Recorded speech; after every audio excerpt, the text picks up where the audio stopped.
Hello everyone, welcome. This is an unboxing video for the Cooler Master QuickFire Rapid mechanical keyboard with blue switches.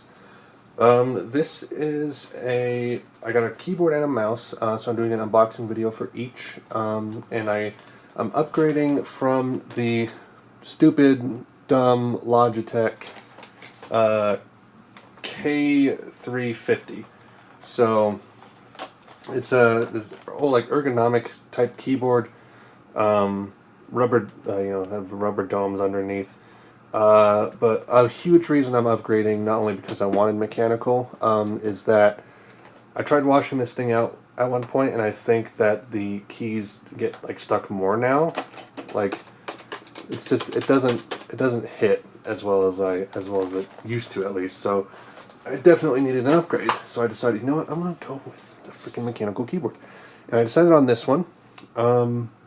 Huge toss-up between the blue and the red, but the main reason I'm getting it is for typing, because I'm working on a novel, so that'll be the serious reason I need it, and then gaming will be a secondary reason. And I mean, if I get an extra like $80, I might invest in a red switch keyboard of the same type. But I got this like about, is it $70 on Amazon right now? It has, let's see, it has the blue switches, nice PS2 mode, I like that, and I like the braided USB cable with the routing on the back, so that's pretty cool. So let's open this thing. This is also the 10 keyless model, which means that as you can see, it is missing the numpad over here. Technically missing, I believe, 17 keys altogether, but 10 keyless just refers to the numbers in the numpad being missing. And truly, I never really use the numpad. I don't instinctively use the enter key on the numpad, so I'm just like, whatever, get rid of it. Let's have this simple, minimalist keyboard. So, it opens up, and we have a user guide. So basically it shows the different, so like here for example, it shows the different key layouts. So the black, brown, and blue switch keyboard looks like this. The cherry red, I think, is a little darker, and it has the red like undertone beneath it. Random nonsense, warranties, blah blah blah. How to use the key puller. Pretty basic, you know, whatever. It has this PS2 adapter, like that, which is pretty cool. I might use that, free up a USB slot. I think that'd be pretty cool. Now we have the braided USB cable, which is pretty cool. It feels really nice. I think that with it being braided, it molds a lot easier, and it doesn't get, it stays rigid the way you want it to, if you know what I mean. And we have some extra keys here.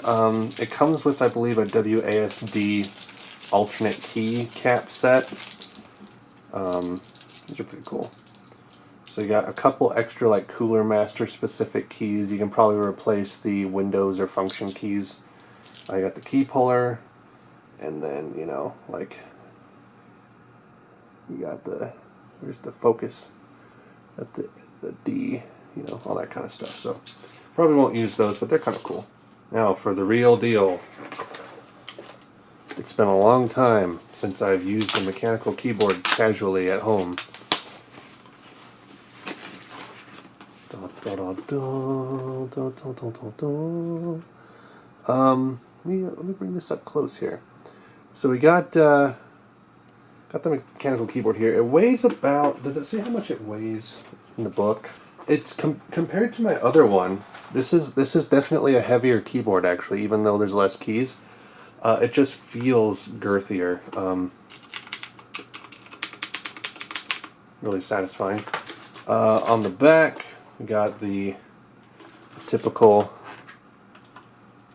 looks like you can adjust, it doesn't just snap, because my other one has a 4-degree and an 8-degree switch, and they just snap into place. But it looks like this one is a little more rigid, and you can kind of place it how you want to. You got the plug-in right there for the USB, and then it threads out of here. It can come out of there. So yeah, it's very satisfying to type on. I might hook it up to my computer real fast and just do like a little quick typing test video to just kind of give my first impressions on how it feels. Okay, so my original keyboard took up, like, my mouse is right over here, and I have like a little bit, like a hand space, blank spot over here.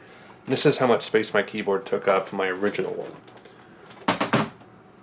Now it is down to this. That's how much space I have now. Like, it has freed up so much room, and honestly, I can like move it all the way over here to my mouse, and I have like twice the space on that side of my desk now. So I have a Word document open. I'm just going to start typing some stuff, and I'll see how it is.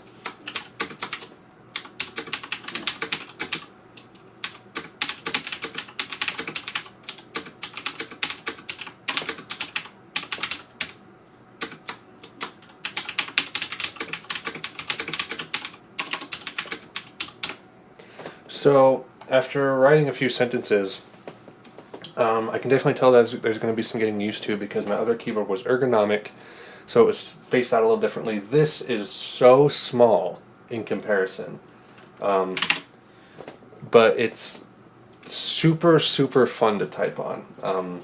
Super responsive. It doesn't feel like loose or like, because when I hear like, you know, tactile, clacky, in terms of like adjectives used to describe this kind of keyboard, a blue switch,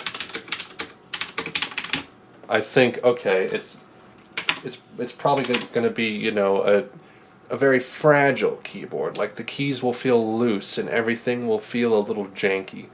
But no, I mean, like I said, this thing feels heavier than my original keyboard, which was larger. But even so, it simply doesn't feel fragile at all. It feels well built, and it feels much easier to type on than a rubber dome keyboard. Super responsive. I'm loving it so far. I'm gonna keep fiddling with it a little bit.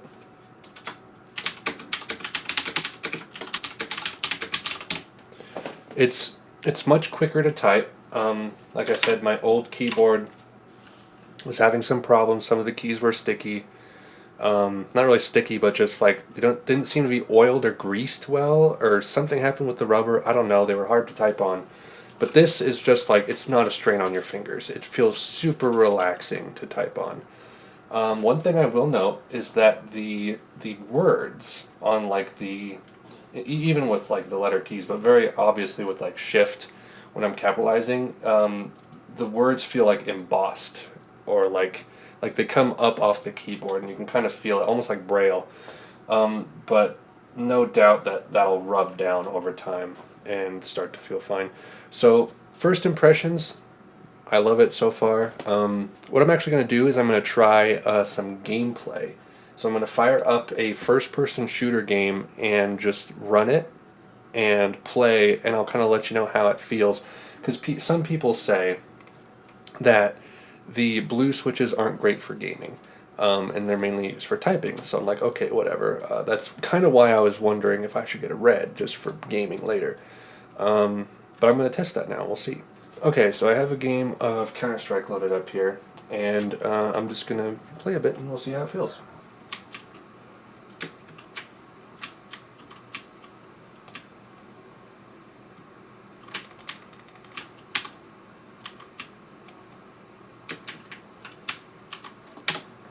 Okay, so I will say that to put this to rest, people say, you know, get red for gaming, get blue for typing, whatever. Those are what they're good for.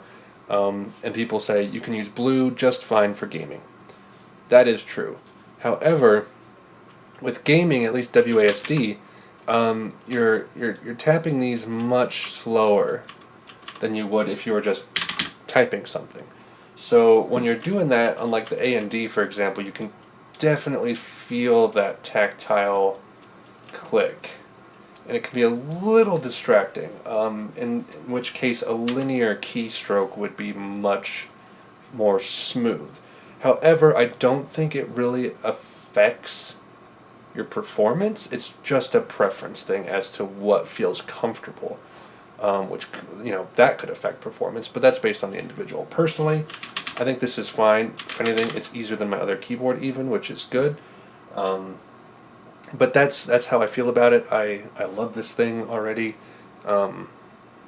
Great so far. So that's been my unboxing and review, and thank you for watching.